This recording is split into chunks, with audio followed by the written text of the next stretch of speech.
DMM ゲームズと小高氏率いる中京ゲームズ最新作終点教団を先行プレイ。まずはこちらをご覧ください。思い出せないの？あなたが死んじゃったことも。君は神の力によって命の猶予を与えられたんだよ。神の試練をクリアすれば君は本来の君として復活し、記憶も元に戻るだろう。神の試練って何をすればいいんですか？じゃあ姫がズバリ教えてあげる。レイちゃんを殺した犯人に罪の告白をさせるのよ。この番組は9月5日に発売予定のゲーム終点教団の主人公を演じている雑賀美月さんに先行プレイをしていただく動画となっております、はい、お願いします。続きお願いします。よろしくお願いします、そして今回ゲスト、キャラクターデザインの島ドリルさんにお越しいただきました。キャラクターデザインやっております島ドリルです、よろしくお願いします。お願いします。そして前回に引き続き小高さん中澤さんもよろしくお願いします、よろしくお願いします。はい、冒頭に VTR 見ていただきましたけども、主人公が死んでしまったところから終点教団は始まります。これから雑賀さんには主人公レイを殺した犯人に罪の告白をしてもらうように犯人を探してもらいましょう。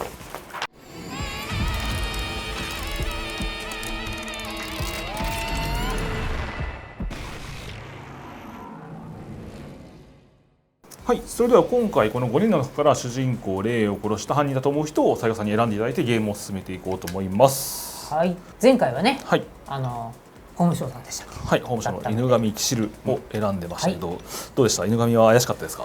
まあどうやったって怪しい、みんな怪しいですね。今度は誰にしようかなって話ですよね。そうですね。怪しげな人は誰だと。今回も神の力を使って選ぶので間違いないです、間違いないはずですね。直感の赴くままに選んだらそいつが犯人です。なるほど。逆にこう犬神だった時に、絶対当たると言われていて物語ラストどうなったのかちょっと気になりますよね。ああ、そうか、そうですよね。5人いるって選べるってことはどういうことってなるので、この人にしようかな。この間し、お隣さんを選びたいと思います。はい、この人ですね。はい、牛虎幽玄。はい。まあどんな話が展開されるかって保いうこと。険証ではおおよそなさそうな感じの。医者ですからね、これ彼。ね、なんかとんでもない。一応医者なんですよ。この見た目で。服装もだいぶ医者らしくない。いろいろ歌舞伎役者みたいな。ね、役者さんやってそうな感じですけど、そうですね。でこれはジャンルとしては極限脱出アドベンチャーということで、はい、デスゲームですね。絶対無理だ。門番。今和の門番、要するにね、はい。誰も通さないぞと、死の世界に通さないぞと。なるほど。この牛虎幽玄どんなルートなのかちょっと映像もありますので、はい、ご覧ください。極限脱出アドベンチャー。牛虎幽玄と共に拉致された先は暗く不気味な迷宮。デスゲームを勝ち抜き閉鎖空間から脱出せよ。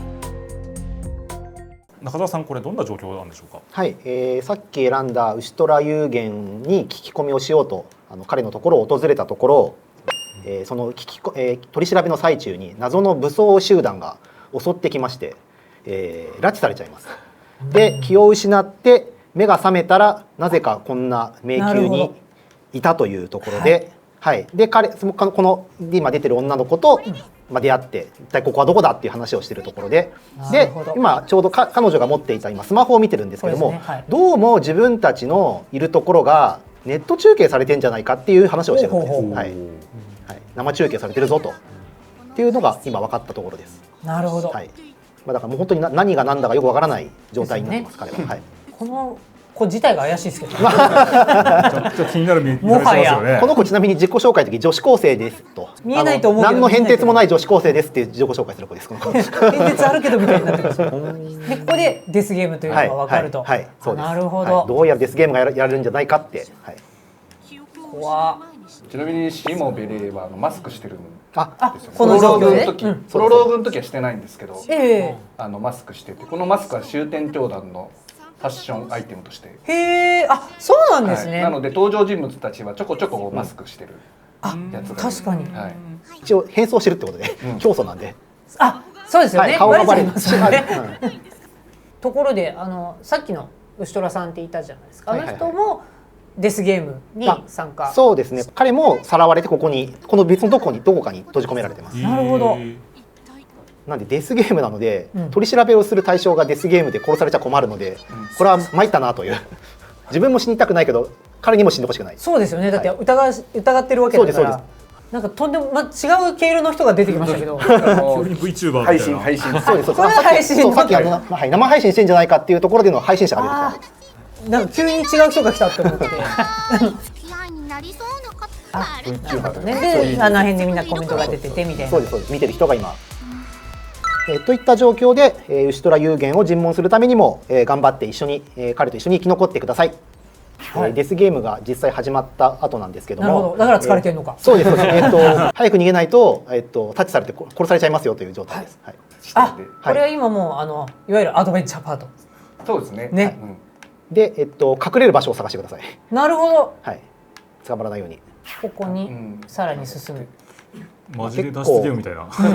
迷いそうなんですけど、一応目印はあるので、ああいうカメラとかところどころ落書きがあったりして、同じ場所をぐるぐる回ったら気づいてくださいっていう。なるほど。でまっすぐ行き過ぎてると。いや、行ってください。ここも行き止まりか。行き止まりです。行き止まり。あ、でも、行き止まりって言われた。そうだよ。やむを得んな。少し戻ったところに。なんか言ってくれた。こっちの。あ、言ってくれた。優しいですね。ちゃんとフォローしてくれる。ね、お前もう秋山前から言ってるから教えてやるよみたいな。はい、隠れようとしたんですけど、鍵がかかってるから開かないと。で、すでにこれ彼も何回かやってるんですけども、鍵がかかってる扉はパズルを解かないと開かないっていうロックがかかってる。なんで、制限時間内にパズルを解いてください。初すぎて多分絶対無理だと思うんですけど。でも簡単ですよね。そうです。いわゆるブロックを隙間にきれいにはめてくださいっていう。これは今左上に制限時間出ていて、リアルタイムに5分、はい、そうです。6分ぐらいやって、でこれは回せる？はい、回せます。L とそこでもう一個上のこれ、はい、それでくるくる回す。これで回すとこれがはまる。あ、なるほどなるほど。いけそういけそういけそうです。よし。はい、いけそうです。いけそうです。これでこれをここにはめて、はい。で最後のこの子、まだこれをここにはめると。はい。おお、なるほど。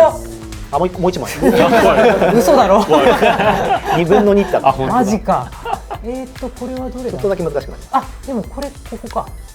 あれ。これここか。これで。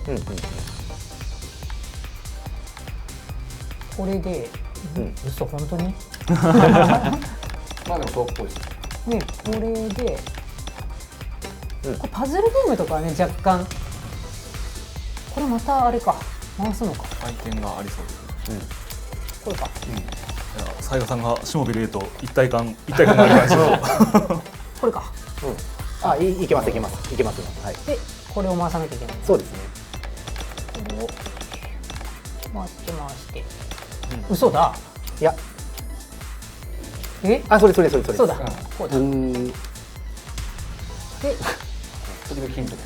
優しい。VTuber 優しい。お、余裕だった。で、これもう一個あったら本当怒りますよ。2分の2。大丈夫です。はい、アンロックなんで。はい。で、これで入れると。あ、なるほど。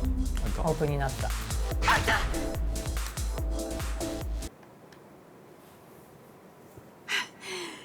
また疲れた。すごい疲れてます。しばらくここに隠れて。無事隠れられて、追いかけてきた人がもう人から隠れられたと。逃げられたということですね。はい。なんとか助かった。このデスゲーム何やされてるかっていうと、数字当てゲームっていうのを今させられてて、自分にみんな数字が割り当てられてるんですよ。自分の数字を知らないまま。自分よりも小さい数字の人を見つけて、タッチしてくださいと。そしたらそいつを殺せますって。最後まで生き残って殺せたら1抜けですよっていうルールでやってるんですけども、逆に、数字が確定してるとかそういうの。そうですね。どうやら自分は4という最弱の数字だから死んじゃうぞと。見つかったら勝てない。さあどうするかっていうのがこの後の展開ですね。ドキドキですね。もうスタートしちゃって。これはそうですか。これは同じ色をつないでいきましょうっていうパズルで、ただつなぐ時の選ぶと、例えばこれを選ぶ、そうです。線が引けるんですよ。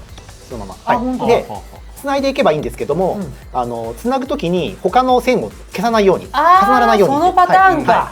そういうパターン。めちゃめちゃ難しいやつじゃん。後半になるとちょっとこういう手応えのあるパズルもありますよという感じですね。はい。あでもじっくり考えてやらないといけない。若干これはまだ楽な方じゃない？ね。おこれはまだ楽な方じゃない？待ってできちゃうかも。できちゃうかもですかね。これはできちゃうかも。でもまだ2個あるからこれまた。でもできそうだ。気づいてらっしゃる。難しい2分の1って出てますね。そうなんですよ。だからこれができたところでもう1個あるんですよ。2分の1って書いてありますね。だからなるべく簡単だなと思ったのはさっさか終わらせないでのんびりやってるとってことですよね。そうですね。ほら。あ、やだこういうゲームは得意かもしれない。もうこれで見えてた。あれ見えた。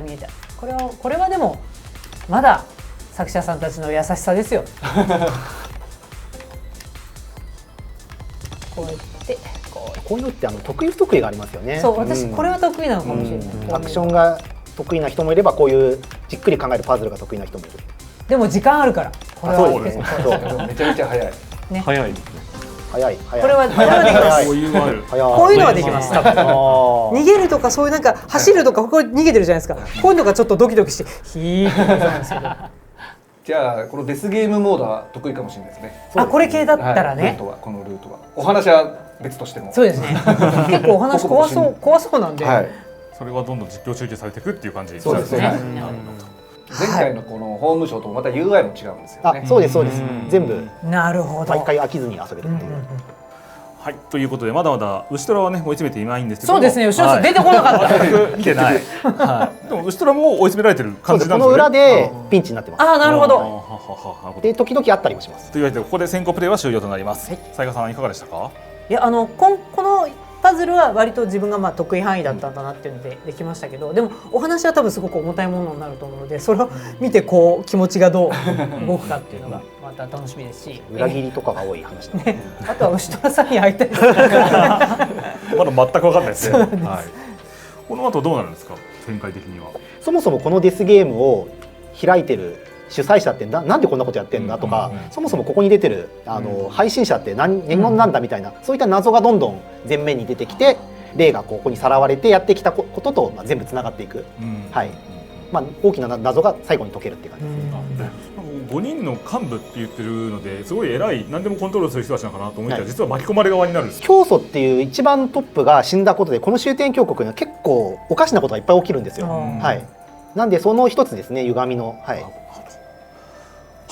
続きは2025年9月5日発売の終点教団をお楽しみにしてください。さてここからは終点教団を作ったクリエイターの皆様をお迎えしてインタビューをしていきたいと思います。改めてゲストをご紹介します。キャラクターデザインを担当されました島鳥さんです。はい、終点教団で、キャラクターデザインなどやらせていただきました島ドリルです。よろしくお願いします。はい、お願いします。今回そのキャラクターデザインなどをするときに小高さんから例えばどんなキャラクターにしてほしいとかそういった要望はあったんですか？個々のキャラクターというよりも全体通して、宗教というちょっと変わった、尖ったテーマなので、それが重くなりすぎないようなけれども不気味さとか独特な感じが出るような、鮮やかなデザインラインで、キャラクターデザインしてくれっていう話はされましたね。小高さんはあれですよね、キャラクター記者でも結構世界観も含めて島鳥さんに依頼をされたっていう感じなんですよね。背景のデザインもしつつ、ここの終点峡谷というのはどういう国なんだろうとか、どういう人たちがいるんだろうとか、どういうファッションが流行ってるんだろうみたいな込みで、世界観作りからいろいろデザインを起こしていってもらいましたね。ただどちらにしてもこの宗教テーマなので、モノクロトーンみたくなっちゃうとかなり重い感じになってしまうので、もうここはこうビカビカな感じというか、でやっていこうっていうのは結構最初からお願いしてた形ですかね。さっきやってた極限脱出っぽい室内というか狭い空間とかもそうし、デザインされてらっしゃるって感じですか？実作業はいろんな方にもお願いしてるんですけど、コンセプトの部分だったりディレクションの部分では結構関わらせていただいてますね。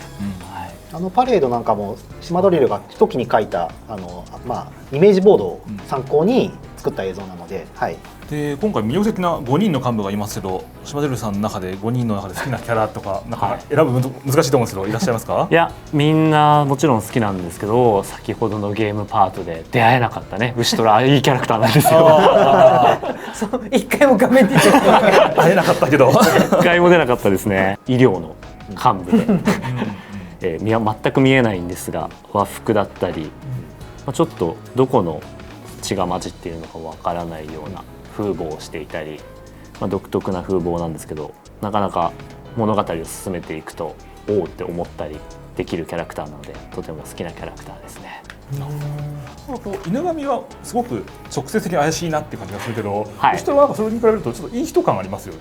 まだそれをでも話してないからね。ああ一回も話してない。細かい神経質だったりとか、なんか逆にみんな思いで頑張っていこうぜみたいなところが逆にこう、嘘っぽいというか、だからなんだろう、本当のことかなみたいな、そういうところはいっぱいあると思いますね。いい人そうに見えて実はみたいに見えるようなキャラクターになってる。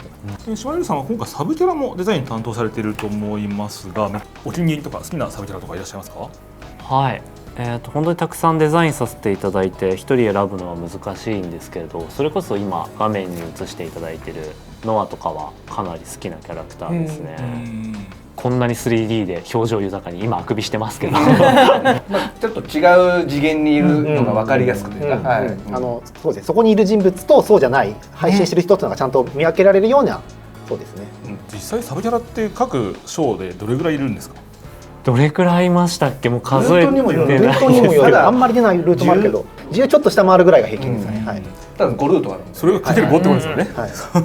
少なくとも5、60人は絶対に5人の幹部が他のルートでは絡んでこないので、主人公しもべれと幹部と、あとはサブキャラクターの話なので、お話を構成する上でどうしても必要になってしまう。各ルートで共通して出てくるのは基本的にはしもべれとヒメールミコトルの3人、しもべれの名付け親でもあるので、しもべと奴隷、しもべと奴隷、名前どうしようって言ったら天使のしもべか奴隷だからそれでいいんじゃないみたいな適当な付け方で、この終点教団とても先ほどお話しありましたけど、練り込まれたストーリーとかアドベンチャーゲームになってますけど、島鳥さんはストーリーの秘密はいろいろ知ってらっしゃるんですか？もちろんそうですねはい、もちろんたくさんある秘密を本当に覚えながら知りながらキャラクターなどデザインさせていただきました、そうですよね。はい、その中ちょっとだけ教えていただきたいなっていうのがあるんですけど、何か言える範囲でありますでしょうか？言える範囲でですか？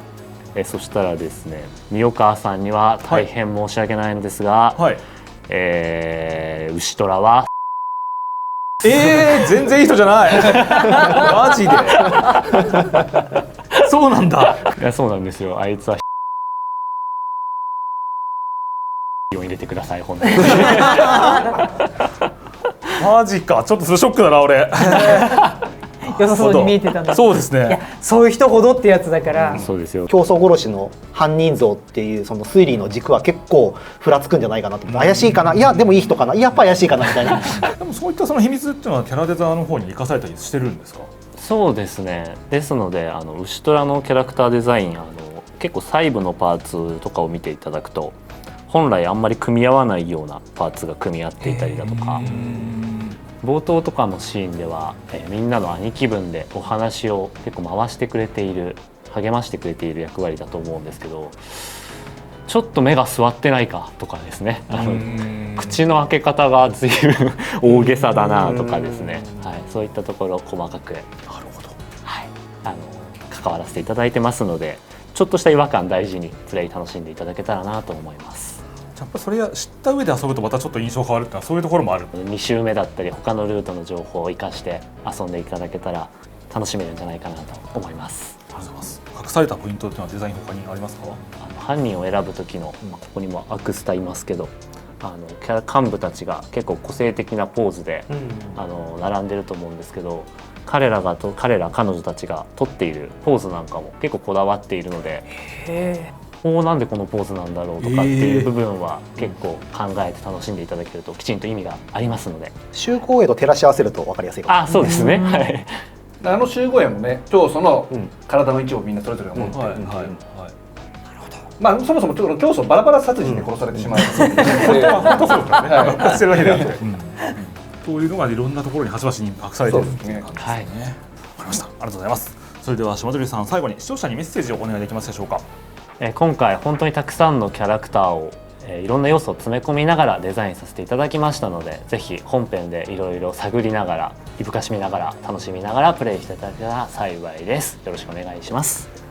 はい、島鳥さんありがとうございました。ありがとうございました。さて、ここからは終点教団のお知らせを紹介します。まずはこちらです。早期予約特典は前日譚のエピソードが載っている書き下ろし小説がついてきます。不死鳥万事が警備省の幹部になるまでのストーリーを描いていますので、ぜひとも手に入れて終点教団のことをもっと知ってください。数量限定ですのでお早めに。お次はデジタルデラックス版です。ソフト本編に加えビジュアルアートブックとミニサウンドトラックがついてきます。ビジュアルアートブックはキャラクターの設定画や背景ラフなど未公開のビジュアルを多数収録。イラストをメインに作品の世界観やデザインの魅力を存分に楽しめる一冊。ミニサウンドトラックはゲーム内で使用されている楽曲の中から厳選した12曲を収録。作品の世界観を音楽とともに楽しめる1枚です。さらに豪華版があります。ソフト本編に加えビジュアルアートブック、ミニサウンドトラックに加え終点峡谷の建国記念日を祝うスノードームがついてきます。ドームの中には書き下ろしのしもべれい、天使ヒメル、天使ミコトルが収められていますので、ぜひ手に入れてください。こちらも数量限定ですのでお早めに。はい、その豪華版などに入っているビジュアルアートブックはまさにこれ島鳥さんが描かれたイラストとかが入っていらっしゃる。キャラクターデザインのイラストであったりコンセプトアートのイラストだったり、かなり幅広く入れていただいていると思いますのでよろしくお願いします。ぜひその多分またプレイをした上で見たくなるっていうのもあると思いますんで、はい、今のうちに予約していただければと思います。はい、ということで絶賛予約中です。よろしくお願いします。それでは本日は以上となります。次回は8月下旬を予定しておりますので、次回も雑賀さんにゲームプレイをしていただきます。よろしくお願いします。よろしくお願いします。はい、というわけで次回も皆さんぜひご覧ください。次回もお楽しみに。楽しみに。